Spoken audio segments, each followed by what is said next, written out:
Do you, I don't see anybody other than my PowerPoint. Can everybody see each other? Yes. Okay, that's fine. I'll lower it. I just don't want to fool with it right now because we're ready to start. Let me just get the PowerPoint and I will, all right. So you tell me when you want to start. Go ahead, you're on. You're on. Okay. So, Carly, thank you and the Wellness Champions for inviting Nada Cory from the Joseph P. Cory Foundation. She's the president and the founder. I am Lisa Richmond. Many of you know me. I've been a member of the Wellness Promotion Task Force and the school district partner for a long time when I was at the Melanoma Foundation. But enough about me, as they say. Nada Cory, from a very early age, and I'm going on, and I'm basically reading this. She had a life that involved planting, tending, and harvesting vegetables and fruit trees. She has great stories on her website all about that. She turned it into a storybook for students. She was raised by her maternal grandparents in beautiful Croatia on a farmstead that is still there and is magnificent. If you join one of her tours, you can stay there. And there she became an integral part of the land and everything that her family had practiced, all in the name of well-being. Those lessons have remained with her and giving her the knowledge and the aspiration to create. She's a fabulous cook, scrumptious meals from a simple garden's bounty, vast knowledge of gardening practices, which we will have the wonderful experience today when she speaks about that, and to comfort and heal using natural remedies, which when you grow things, you can use that as well. Her impact educating students, families, and communities are imparted through the mission and the programs of the Joseph P. Cory Foundation. Nada also is a licensed medical assistant. She's certified in healing Dahag Yoga. She's a Reiki master. She does essential oils and raindrop therapies with, oh, it's amazing. She's a philanthropist, an entrepreneur, and a dream builder and life mastery coach. So please, everyone, introduce Nada. And Nada, please take it away. Well, hi, everybody. It's so nice to see so many beautiful names, primarily, I would say, on here that are willing to give of their time to participate in this great adventure that we are embarking on. So we're going to be talking about gardening and why gardening, and how to garden and what to do with selecting the areas or the seeds or whatever in order to be a successful gardener and grow your own food. So we know that our world is filled with a lot of chemical stuff, with pesticides, with GMOs, and a lot of pollution. We also live pretty stressful lives. So having a garden is going to help alleviate a lot of these issues that we are faced with. So when you are in nature, in nature itself, you are in a peaceful environment, which affects our body, our mind, and our spirit. We all of a sudden deflate. And that is true for gardening, whether it's just in a small environment or a large environment. It is highly beneficial to the body, to the mind, and to our spirit. Why is it affecting our mind? Because we become mindful about what we're doing. We're tending to a living thing. Every plant that we plant, every seed that we plant becomes eventually a plant or a tree or whatever we are planting. And then we are reaping the benefits off of that when we harvest it. So we are being mindful and we connect to the plant and the plant life, which automatically changes our mindset. So we de-stress and our anxiety goes down. And it also triggers a lot of learning as well, because it's something new maybe for us. And as we go along and we face different challenges every day, we have to learn more because we want to address them accordingly. When we garden or when we spend time in nature, we have a tendency, of course, to move, and movement is highly necessary and effective on our blood circulation, which means then the oxygenation of our cells, of our brain, and the entire body, as well as the circulation of nutrients that we ingest throughout the day. So it is beneficial physically as well. Spiritually, it is a connection to the energy of our environment. It's the connection to the plant, which is a live being.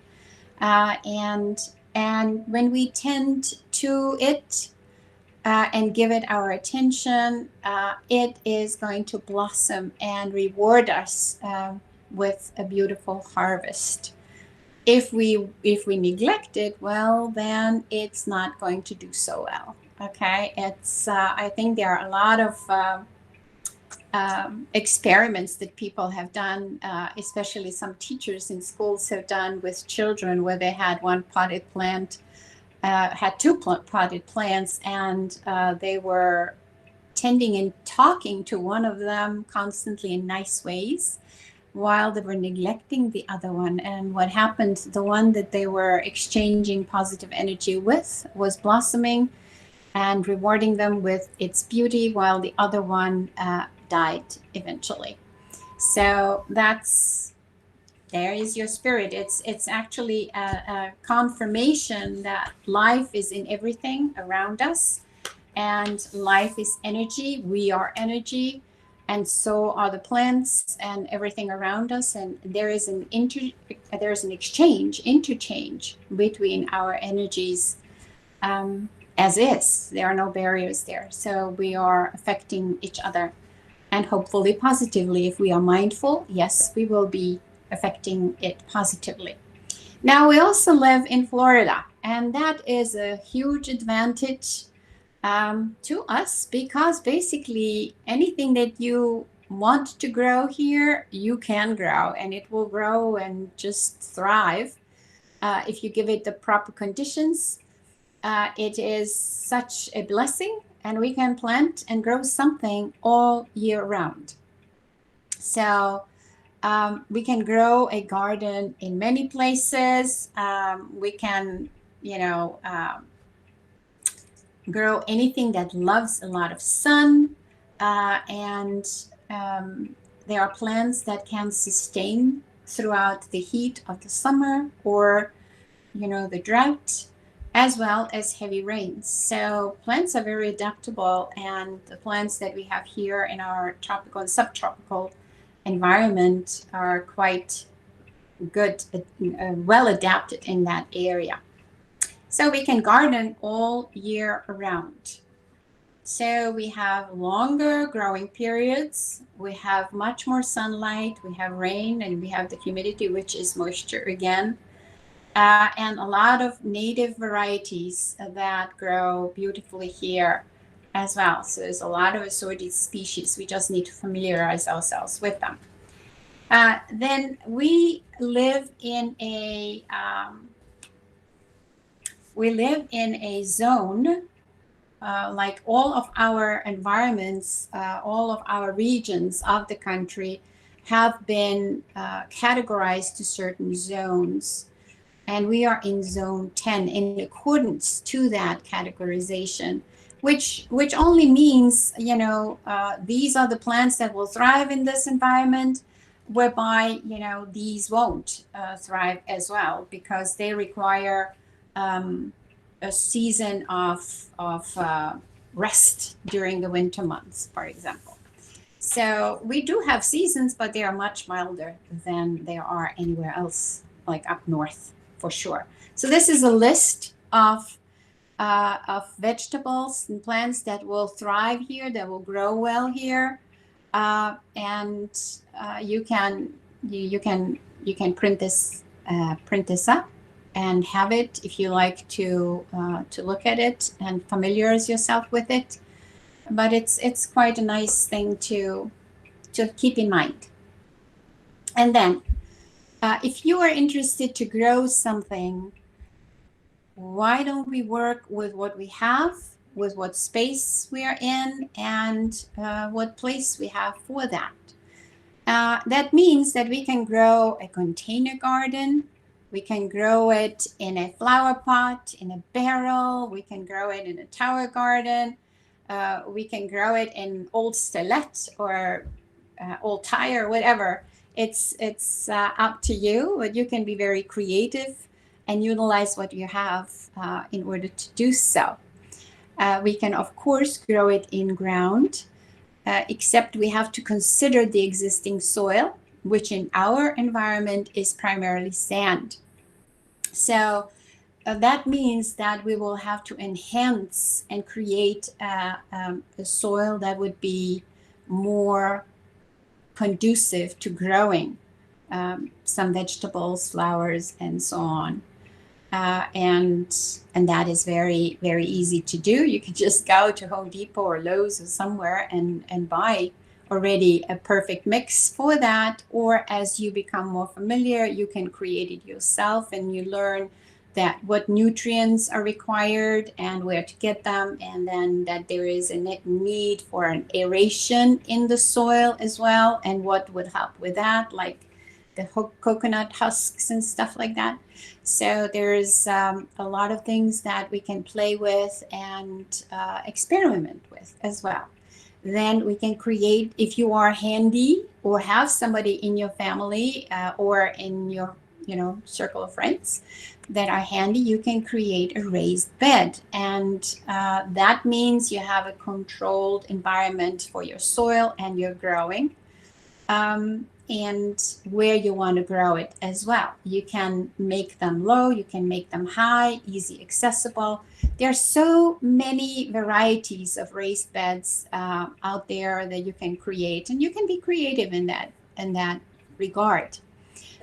Or you can just simply use a window box or on your terrace and just grow something there. Herbs would be amazing, or even a tomato plant. I've seen a lemon tree growing out of a container on a terrace as well. Then you can grow vertical gardens. So if you don't have much space, you might have a wall somewhere where you can place a pallet, for example. And those are actually not recycled, unfortunately. Maybe they are now, or they will be, because there's supposedly shortage of wood and so on. So it's easy. You just lift it up, you secure it to the area, to the wall or whatever where you want to place it, and then you can create little rims and enclose like an area and put flower pots on there, or just make a little bin and plant something. It looks beautiful. It's the green wall then, that what it turns into. Hydroponic towers are amazing. That is the cleanest growing that you can create. That means the least amount of playing in the dirt. They are obviously towers, and they can be of different sizes and heights. But the key is that it's a structure that sits on a container filled with water, and you introduce nutrients into that water. There is a pump, and that pumps up the water into the individual bins.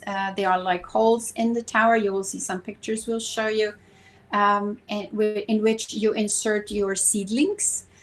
And the sprinkler system, the internal sprinkler system, is going to just feed it on a regular basis. You have a timer that you can set. I mean, you can be very sophisticated or very simple with that as well.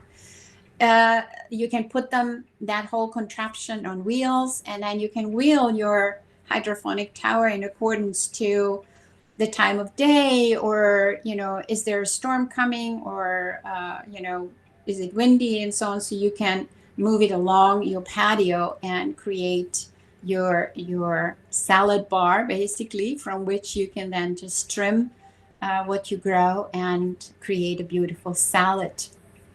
And the last but not least are the microgreens. They are very easy to grow. There are these containers with a little dome to cover it.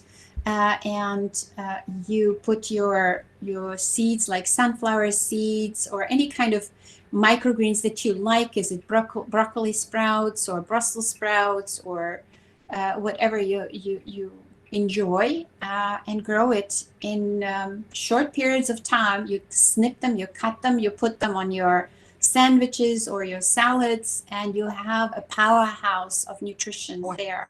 They are loaded with amino acids and other health components, so that there is a variety of ways where you can plant or grow a garden.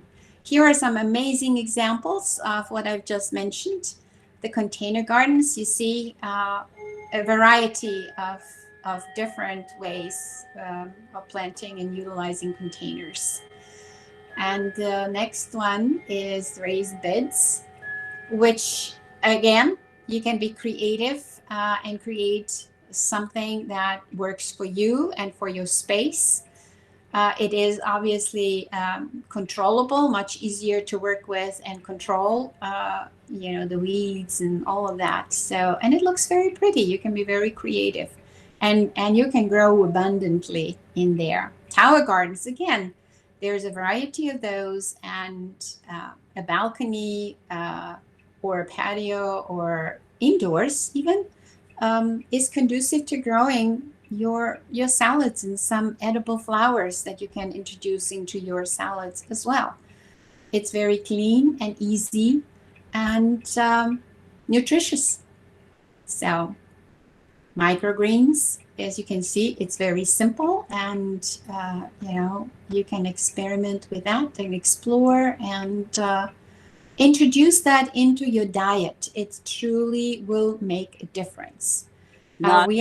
We have an affiliation with a professional grower of wheatgrass and all these microgreens, God Sprouts. They have an amazing assortment of these as well, if you don't want to grow yourself. So, but I would highly suggest it. Nada, can you? Yes. Okay. So I don't know if people realize, because I didn't realize that little picture, say the bottom one is a broccoli sprout, that would actually grow to a full-size broccoli. And we know how healthy broccoli is. So when you pick a microgreen and you cut it when it only has like maybe two sets of leaves, all the energy that was in that giant broccoli is in that tiny little microgreen. So it's like a superfood. It is a superfood. And the microgreens are considered food for sure. The most nutrition is in the initial growth of any plant. That's why we sprout things. So you soak, for example, a lentil, and there is a little sprout that starts growing. Now you can ingest that lentil with the sprout without going and cooking it, and you just throw it into your salad, and you will get the utmost nutrition from that. So it is definitely the way to go, and try to introduce that into your daily consumption. So what do we need for a success in gardening? Of course, we need good soil, we need containers, we need nutrients, we need water, which obviously can be a complicated sprinkler system or a mister, or just a simple watering can or a bottle. So that is simple. And then of course we need to expose the plant or the garden or our pots to the sun.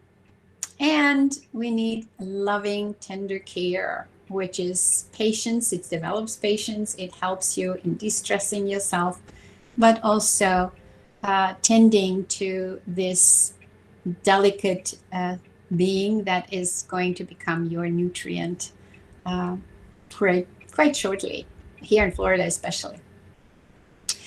So how do we start? Well, we can start with a seed, or we can start with a seedling, which is more, visible, the seedling, because it's already a couple inches high. It has character and so on, and you put it in the soil and you will harvest much quicker than with a seed. And certain seeds take more time, certain seeds less. So it's up to you, but just start. That's the key. So and the seeds becomes eventually more economical, because all the plants have a tendency to blossom and go into seed.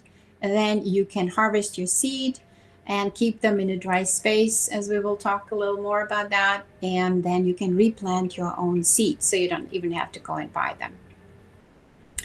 The important thing is, when you start, look for organic, non-GMO seeds.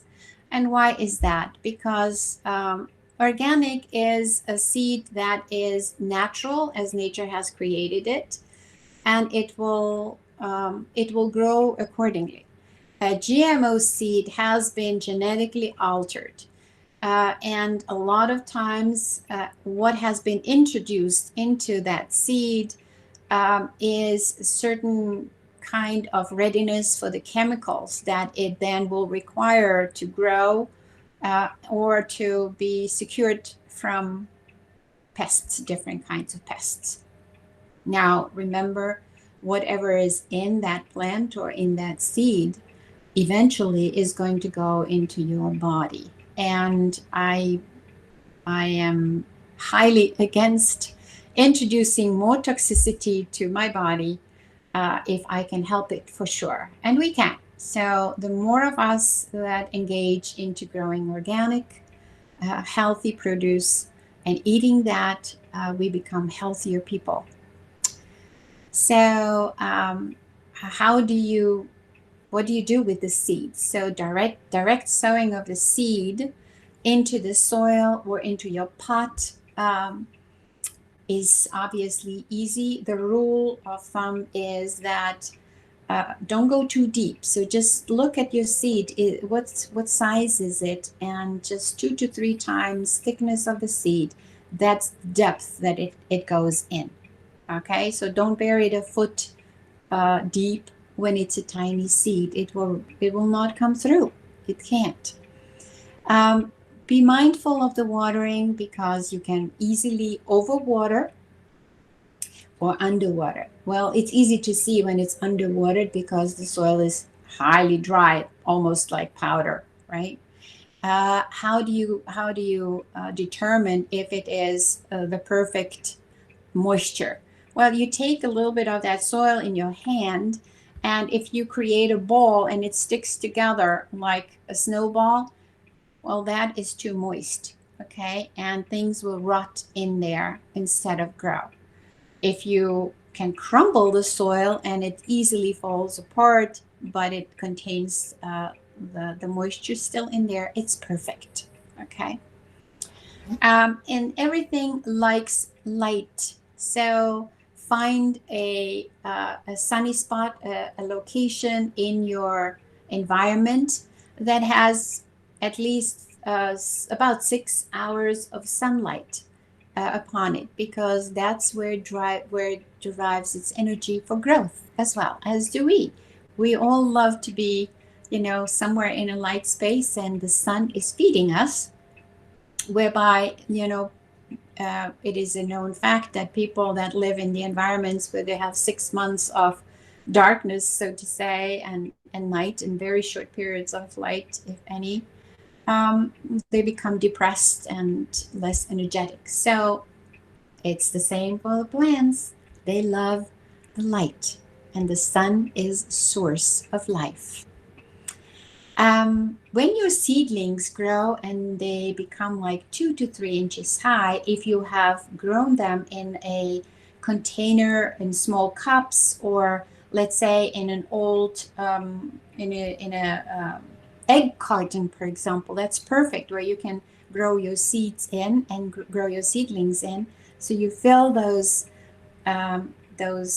cartons or those little cups with good soil, put your seed in, water it properly, and tend to it, and it will grow. When it is 2 to 3 inches high, it has enough root base that now it can be planted into a larger area, whether a larger pot or into your raised garden or ground garden, whatever it is. And it will survive it much easier, much better, because it has already a strength. I've already kind of mentioned this about the organic versus GMO. So there is there are chart. Just pay attention when you buy your seeds or your seedlings, and they will state if they're organic or non-organic. So organic is no chemicals and no GMO. That's the way I would go, because it is eventually going to end up in your body. Not if I can interrupt. We have PDFs of all of these, and we will be giving them to everybody. I know it's very hard to read because it's small. So fear not, you'll get a full access to getting the PDFs. Also on the back of this shows you green markets that are in the area, because I think you mentioned it, organic, GMO, but then locally grown. Sometimes we're lucky enough, either through a green market or some areas, and we have to be very careful. We ask the farmer or the place where we buy it. If it's locally grown, we ask them if they use chemicals. If they say no, they're very sustainable, that means that that they're not using chemicals, or they're not putting their plants next to other areas that have chemicals. So take advantage of green markets in the area. And if you do really well, you maybe could become your own green market. Yeah, right. So, and here I mentioned that before as well. So, regarding if you are interested, the duration of your seeds, the optimal usage of the seed before it kind of doesn't produce anymore, is often mentioned on. There is a sheet here, the cheat sheet, as we would call it, and you can find that on the seed packets. It usually says on the back, what the expected time is.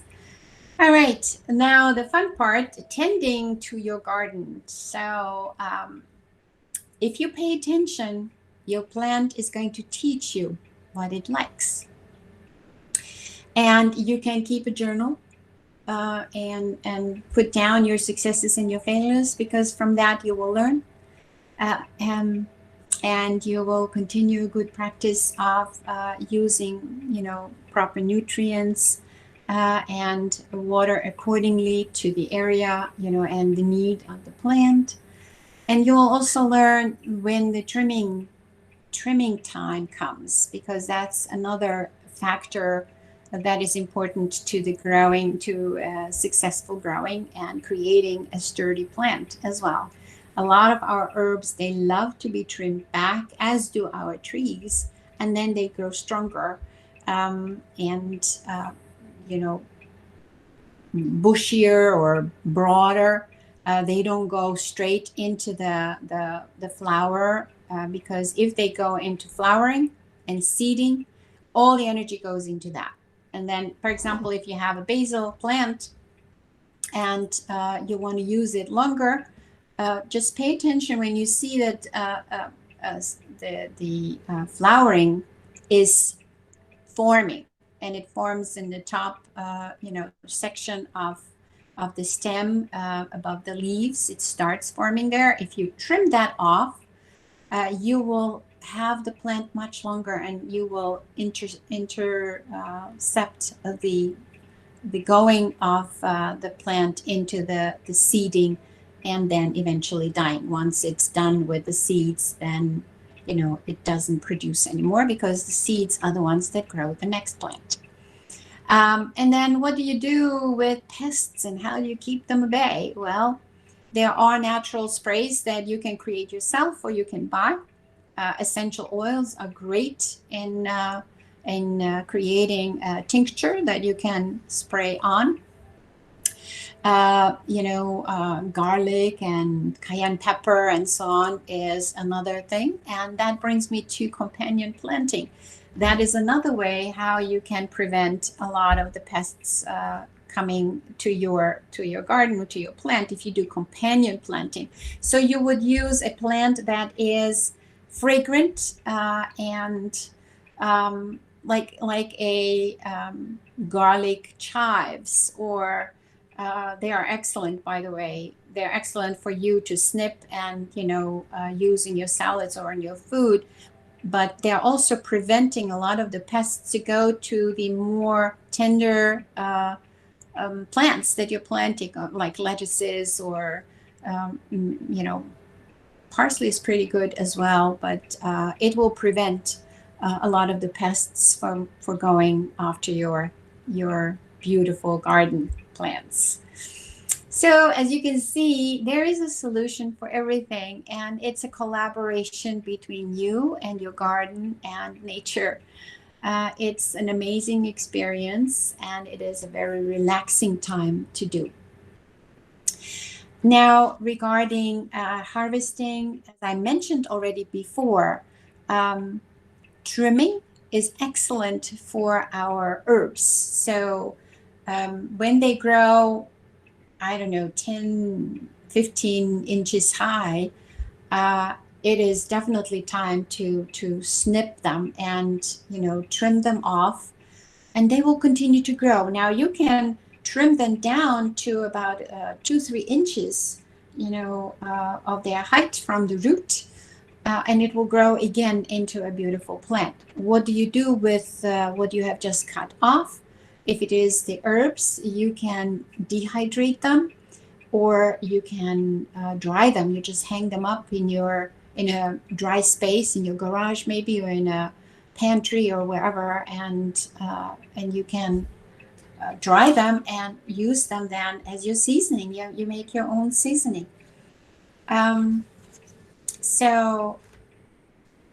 And you can, if you want to continue and collect your seeds, of course, allow it to go, some of them to go into the flowering and seeding. And then what you do, you take, once it is fully seeded, you cut it off, the plant, you hang it, I usually do, I hang it upside down in a dark space in the garage or an area where, I designated to.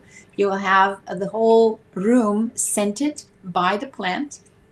Once it is dry, you take it into your hands and you just rub it so the seeds will separate from the husk. And you can then, that's it.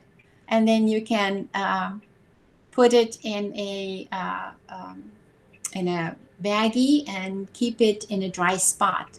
Just make sure it's not in areas where it's moist, because then fungus can get to them and destroy them, basically. What you can do with all these beautiful herbs, of course, and plants that you're going to grow, you create an amazing salad that is loaded with nutrients. There's nothing better than making a salad from freshly cut greens in your garden, because there is no in-between time.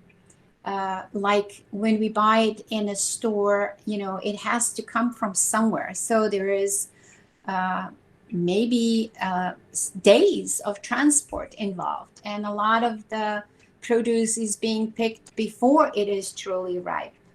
And a lot of nutritional components are lost in the transport and, throughout the time. So when you grow your own, you are the benefactor of it, and your family as well. A lot of it you can use also in your juicing. You can juice them. And especially you can introduce some of those sprouts that you have grown as well into your celery and spinach and kale juice that you create. You can dehydrate them. I mean, you can create kale chips with the kale leaves. That's amazing. So what you do, you just trim it off the stem and you create a, a seasoning that you like. You sprinkle it with that, put it in a dehydrator. There are dehydrators, or you can just put it in your oven. Don't go above 120 because then it's destroying the nutritional component of it. And then you have a healthy snack, for example. You can dry them, as Lisa just showed. You can just hang them up in a dry spot and let it dry. And then you can, if you have lavender, for example, you can put them in sachets. You can put it under your pillow or in your closet. It will soothe. Lavender is very soothing, calming. And guess what? It also prevents like moths for coming into your closet as well. You can freeze them, of course. You can freeze a lot of things. You can can a lot of things. You know, you can pickle things like cucumbers or any vegetables, actually. And pickling is another way of creating probiotics as well. So you do it in a natural way, and you create your own probiotics, sauerkraut, right, for example. And you know, the last and least, but not least, are the seeds for regrowing your garden. So this is the beginning of our encounter together. And if you have any questions, then please let me know, and I can answer them. Okay, Nada, I am just going to see if I can put this up. Hold on. Can I show you? Do you see this here, Nada? I can see it, yes. Okay. So yesterday I had dill and I pulled the dill off, and then I saw this. Okay, so that's the flower. Did I take it too soon? Because look at it closely. Did it need to go white in order to have the seeds? Yes, yes. They have to kind of, the green stuff has to dry a little bit more and it becomes more brownish. But you know, this flower is excellent for pickling. Oh. I remember, you know, when I was growing up on my grandparents' farmstead in Croatia, those flowers we would always put in big jars where we would pickle whatever we're pickling, pickles, you know, we'll put little cucumbers or peppers or whatever. It was always in there. And dill is, you know, like all the herbs, there's a lot of medicinal components to that, that, you know, that's totally another class that, you know, we can address as well. Like, what do you do with what you grow and recipes? And you can go to the foundation's website. We have a whole plethora of videos about simple recipes and, you know, even growing. For example, I like to grow my own pineapple or celery. I juice celery every day. So when I get to the point where just the bottom part, the root is, you know, left over, I trim the bottom. I put it in a cup. I let it start growing. It grows. It starts growing, you know, a little plant, and then I just stick it in the soil. And now I have an abundance of my own grown celery from the celery that I bought in the store, using it for my juicing. Pineapple. Can you see the chat box or the in-call messages? Because I have some and I wanted to read them to you. But okay, go ahead. Before we do that, I just want to click on this because the wellness from the Carly's group always has wonderful challenges. And I think we would like to have, we're doing 2 more classes. We have 2 more health and wellness topics, 1 every month. So we'll see you back in 4 weeks. But by the end of our last class, we would love for everybody, based on what they learned today and using the seeds I believe you received from Carly, let's see what you can grow in either a cup or an unusual container. Could be 1, could be several. You could go wild, but the simplest thing would just be to grow it and see how far you go. could take some photos of it, but we will check back on the next meeting to see how we're doing. And of course, you can gladly send us, I will put in our phone number, our email, etc.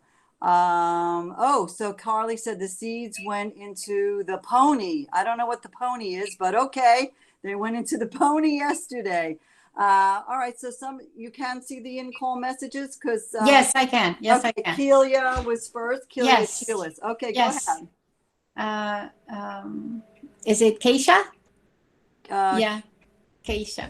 Keisha. Well, what did you say? Keisha, look, with the long E sound.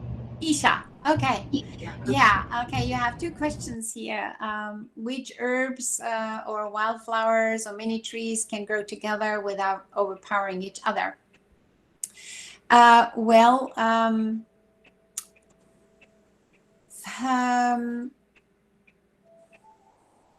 if you want to grow an herb and flowers that are, you just think about tiered garden. So if you want to grow something that is taller, and let's say lavender can grow pretty tall, as can rosemary as well, but there are varieties of all of these plants. Like there's a creeping kind of rosemary bush, and there is the one that grows tall, and it can grow into a whole hedge. So depending upon what you find and what you like, you can start with the, just keep in mind, whatever grows taller, keep it in the back, and then whatever becomes lower, keep it in front. Okay, so it's not inhibiting each other's growth. Usually, well, actually, I have planted around my bougainvillea trees. I have planted some rosemary bushes and some lavender. Rosemary is doing very well underneath that little bougainvillea tree, for example. Okay, so I did it also with a lychee tree. It grows also under the lychee tree. So, but it is in a sunny area, so it gets plenty of sun. Okay, it doesn't create too much shade because those plants, they need a lot of sunlight. Okay, so just keep that in mind. The height, the taller one go in the back, the lowest ones go in front, and there's a lot of plants that have a tendency of creeping, away. So just do it. Don't be afraid, and learn what works best in your area. Okay.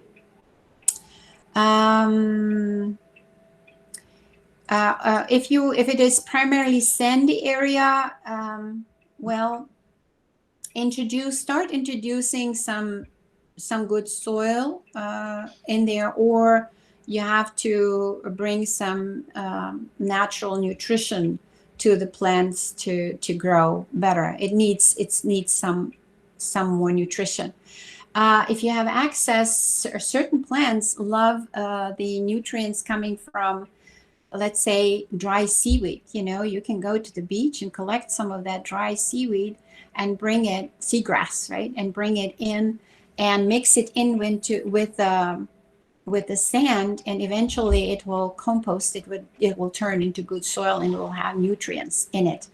I haven't done it myself, but I've learned that, for example, tomatoes like that kind of an environment as well. So there are ways of introducing nutrients to the soil, sandy soil, but it has to learn to compost and gather your scraps and create your soil with that as well.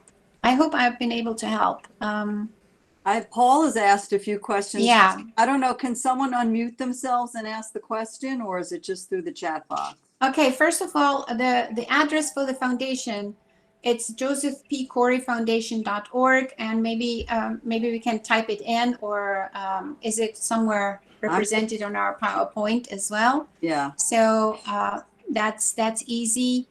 What good herbs to plant to protect my cabbage and my broccoli being eaten? As I mentioned before, usually something that is very potent, and that would be, I have great success with the garlic chives or onion chives because they are potent. So if you plant them around or in front of your other, like the broccoli or cabbage, whatever you're doing, that might help. I would try with that, for example. Okay. What else? Birds out of my tomatoes and pepper plants. Ha! Well, I would attract them somewhere else and give them something to do somewhere else. You can put some deterring, sparkly wind chimes or something in there that will deter them from going. Birds usually are scared of things of that nature. So, remember the stories of the scarecrow? Well, you can create those wind chimes from sparkly or something that reflects light, and that might deter them, for example. Okay. Birds are not that bad. Other pests that you can't see is worse. So, okay. What else? Seeds went into the, okay, that's what that. Yeah.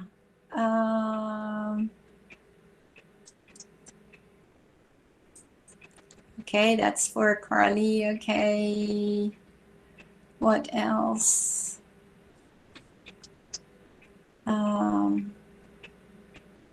Okay, Paul again. What would be a good selection of plants to grow during the summer South Florida heat? Yeah, well, there are a number of plants that actually will thrive during the summer and will protect your